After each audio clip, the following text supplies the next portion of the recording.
आपने कभी ऐसा सोचा है कि जिस दिन हमारी सांस थम जाती है उसके बाद आखिर क्या होता है? क्या सब खत्म हो जाता है या कुछ और शुरू होता है? नमस्कार दोस्तों, आज हम बात करने वाले हैं उस रहस्य की जो हर किसी को किसी न किसी दिन जरूर छूता है। मृत्यु के बाद आखिर होता क्या है? शास्त्रों में, पुराणों में और आधुनिक विज्ञान में सभी के पास अपने अपने उत्तर है। तो चलिए एक यात्रा पर निकलते हैं, जीवन के पार की यात्रा पर। भारत की संस्कृति में मृत्यु को कभी अंत नहीं माना गया। यह सिर्फ एक शरीर का त्याग है, आत्मा का नहीं। भगवत गीता में श्री कृष्ण अर्जुन से कहते हैं, न जायते म्रियते वा कदाचित, यानी आत्मा न कभी जन्म लेती है न मरती है। जब शरीर काम नहीं करता, आत्मा उसे छोड़कर अगले पड़ाव पर चली जाती है। जैसे पुराने कपड़े उतारकर नए कपड़े पहनते हैं, वैसे ही आत्मा नए शरीर की ओर बढ़ती है। लेकिन आत्मा मरती नहीं, आत्मा अमर है। मरता है तो सिर्फ इंसान का शरीर। लेकिन मेरी ही तरह आप सबके मन में भी ये सवाल तो जरूर आता होगा कि मृत्यु के तुरंत बाद क्या होता है। मृत्यु के तुरंत बाद आत्मा शरीर से बाहर निकलती है। हाँ दोस्तों, आपने सही सुना। उसे अपने आसपास सब कुछ दिखाई देता है, पर कोई सुन नहीं सकता। कुछ क्षणों के लिए वह मोह और माया में बंधी रहती है। फिर आता है एक निर्णायक क्षण, चित्रगुप्त का लेखा जोखा, जहाँ हमारे कर्मों का हिसाब लिया जाता है। अच्छे कर्म वाले स्वर्ग की यात्रा करते हैं, बुरे कर्म वाले नरक की सजा पाते हैं, और जिनके अधूरे कर्म रह जाते हैं वो पुनर्जन्म की तैयारी करते हैं। जब आत्मा शरीर से निकलती है तो वो अकेली नहीं होती। शास्त्रों के अनुसार दो विशेष प्रकार की शक्तियां आत्मा को उसके कर्मों के अनुसार मार्ग दिखाती है। यमदूत, ये उन आत्माओं को ले जाते हैं जिन्होंने जीवन में पाप किए हो। इन्हें नरक की यात्रा करवाई जाती है। वहाँ आत्मा को अपने हर कर्म का दंड मिलता है, मानसिक पीड़ा, पश्चाताप और अंधकार का। दूसरे आत्मा को लेने देवदूत आते हैं, जिनके जीवन में शक्ति, भक्ति, सेवा और प्रेम रहा हो। उन्हें देवदूत स्वर्ग की ओर ले जाते हैं। वहाँ आत्मा विश्राम करती है, पुनर्जन्म से पहले का विश्राम। इसीलिए जब कोई मृत्यु को प्राप्त होता है तो हम जाप, पाठ, हवन और शांति पाठ करते हैं, ताकि आत्मा को सही दिशा मिल सके। आखिर मृत्यु के बाद 13 दिन क्यों जरूरी है? आइए इस पर कुछ चर्चा करते हैं।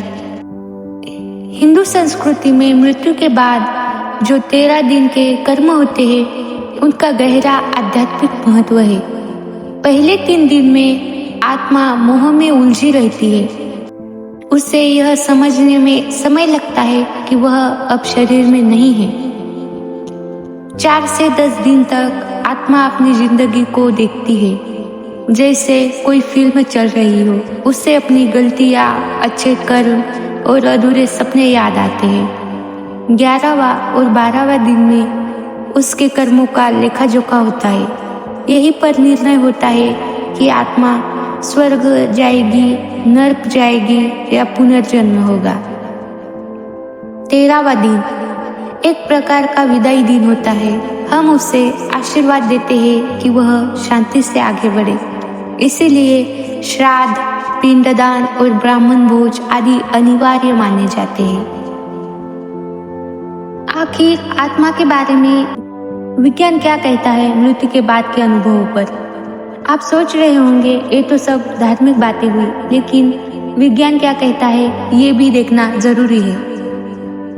नियर डेथ एक्सपीरियंसेस NDEs के हजारों केस ऐसे मिल चुके हैं जहां लोगों ने सुरंग में रोशनी देखी है, अपने शरीर को ऊपर से देखा है, दिव्य संगीत या स्वर्ग जैसा दृश्य महसूस किया है। डॉक्टर्स और वैज्ञानिक भी मानते हैं कि मृत्यु के बाद कुछ ना कुछ जरूर होता है, परंतु यह क्या है, इसका पूरा रहस्य आज तक कोई नहीं सुलझा पाया।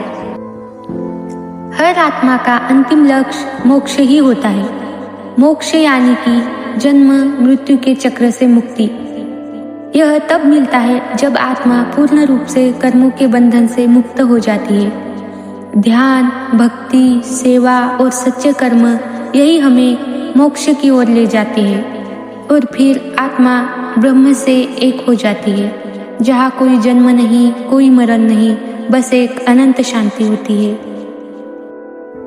पुराणों में ऐसा भी लिखा गया है कि आत्मा जब तक मोक्ष न पाले वह जन्म लेती रहती है। पशु योनि, मानव योनि या फिर देव योनि, यह सब कर्मों पर निर्भर है। कुछ आत्माएं अपने अधूरे कामों के कारण फिर उसी घर में जन्म लेती है। कई बार बच्चे पुराने जीवन की बातें भी करते हैं। ये सिर्फ कल्पना नहीं, संकेत होते हैं। ऐसे ही एक केस कंचनजंगा में जन्मे बच्चे की कहानी से पता चलती है, जिसने अपने पिछले जन्म की हत्या का रहस्य बताया था। विज्ञान भी इस पर चौंक गया था।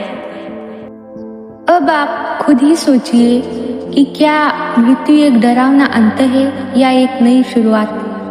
अगर आत्मा अमर है तो हमारा ध्यान सिर्फ शरीर पर ही क्यों रहता है?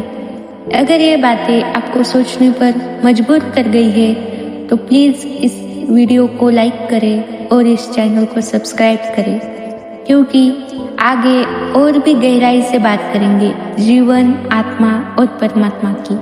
मिलते हैं अगले आध्यात्मिक सफर में। तब तक याद रखें, मृत्यु अंत नहीं, वह आत्मा की यात्रा का अलग अध्याय है। जुड़े रहिए हमारे साथ। धन्यवाद।